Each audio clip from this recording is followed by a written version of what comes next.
You good? Okay. Hello and good afternoon. Thank you all for coming today. It really means a lot to me that you've asked me to speak. My name is Taylor Helland, and I'm 17 years old. I'm a senior at Martin High School. And 2.5 years ago, when I was just 14, I received the news that no teenager should ever have to hear: you have cancer. I had severe abdominal pain, and the doctors could not figure out what was causing it. Could be Crohn's disease, could be a blockage, but it's probably not cancer, they said. Kids your age just don't get colon cancer. That's an old people's disease. Well, after running every test they could think of, they still had no answer. They decided to do surgery and remove the suspect area. When they removed a portion of my colon and 9 lymph nodes, they found signet ring cell adenocarcinoma, a type of colon cancer that had spread to the surrounding area.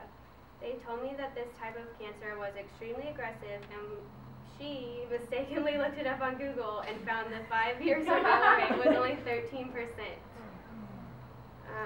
You cannot imagine how devastating this was, but I decided, along with my awesome family and my wonderful boyfriend Chris, to fight this thing.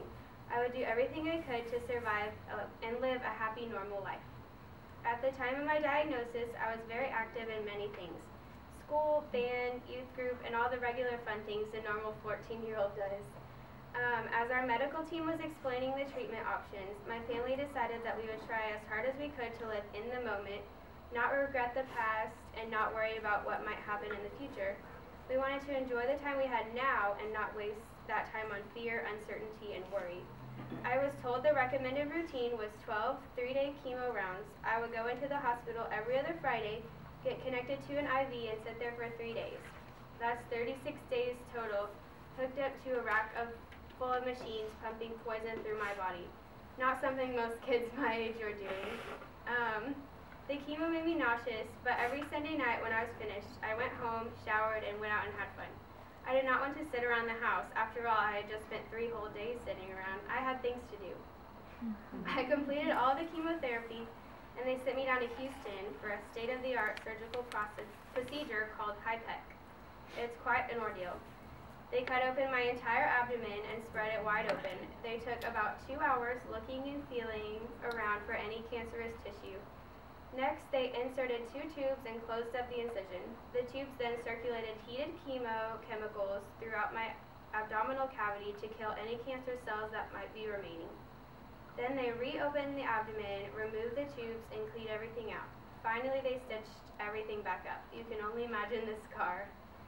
I had to spend 4 weeks in Houston, and I missed my school and friends terribly, but when I came home, I jumped right back into school, church, band, and shopping. A few weeks later, I went on our youth mission trip to Georgetown, Texas. We had a couple quarterly scans, which looked great, and in July of 2012, a wonderful Make-A-Wish trip to Italy. Things were going great. Then in September of 2012, I started to have some severe abdominal pain again. CT scans showed 2 huge masses in my abdomen. The cancer had returned in a very aggressive way. It had only been about 2 months since my last clear CT scan, so these things were growing fast. The doctors were very concerned. They told us that at this time, the chances of a cure are virtually 0. If you have children, please take a minute and picture a doctor telling you that about your kid. The chances of a cure are virtually 0. This year alone, 11,630 sets of parents are going to hear the words, "Your child has cancer." Hopefully, with the work the American Cancer Society is doing, this number will be reduced, if not eliminated. Wouldn't that be a wonderful thing? We would like to ask the American Cancer Society for a personal favor. Please, if it's at all possible, increase the amount of funding that you give to childhood cancer research. Well, even with the grim diagnosis, we didn't give up. With my amazing oncologist, Dr. Albritton, we set out on a path to beat this thing again.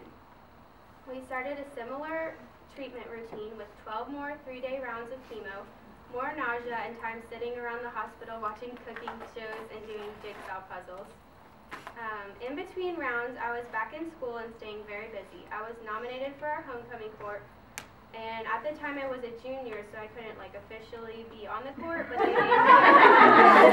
they made me honorary princess. It was such a magical night. Then, incredibly, I headed back down to Houston for a second round of the invasive HIPEC surgery. They cut me open and found that the two huge masses were actually my ovaries. The cancer had spread and my ovaries were huge. This was bad news in that they had to remove them, but good news in that the cancer was entirely contained within the ovaries. They were able to remove them, and then they did the complex heated chemo again. So after 27 rounds of chemo, 7 major surgeries, and literally hundreds of days in a hospital, as far as we know, I'm currently cancer-free for 10 months.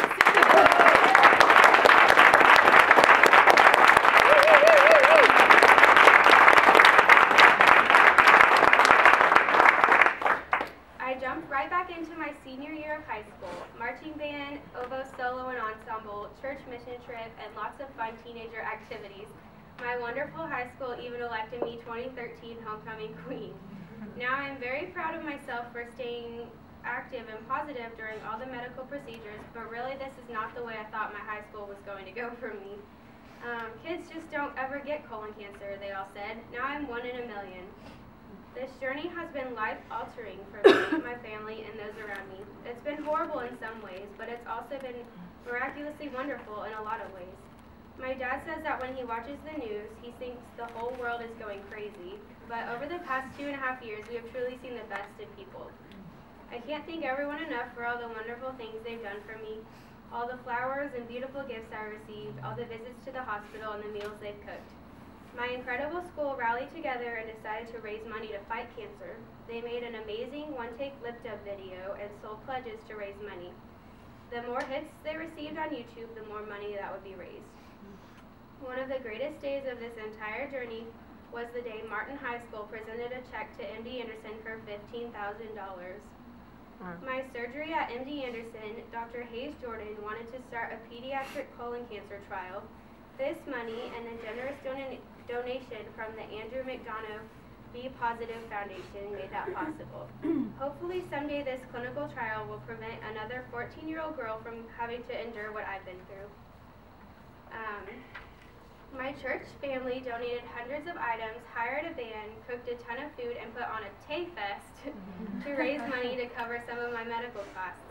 They auctioned everything off and had a wonderful night. Unfortunately, I was in the hospital that night and couldn't attend, but I did Skype them on a huge TV there. It was awesome to see everyone there, and they were all so excited about everything. In closing, I wanted to thank everyone for fighting. You are fighting for me, and I thank you. You are fighting for the kids who we met during our journey, Faith Rose, Blessed Cam, and Chaz, and too many more who we have gone to heaven. Right now, you are fighting alongside my church youth pastor, who was incredibly diagnosed with colon cancer recently himself. And you are fighting for that 14-year-old girl who hopefully won't have to go through what I've had to go through. The American Cancer Society is the official sponsor of birthdays. Let's finish the fight and help put more candles on birthday cakes. Thank you so much.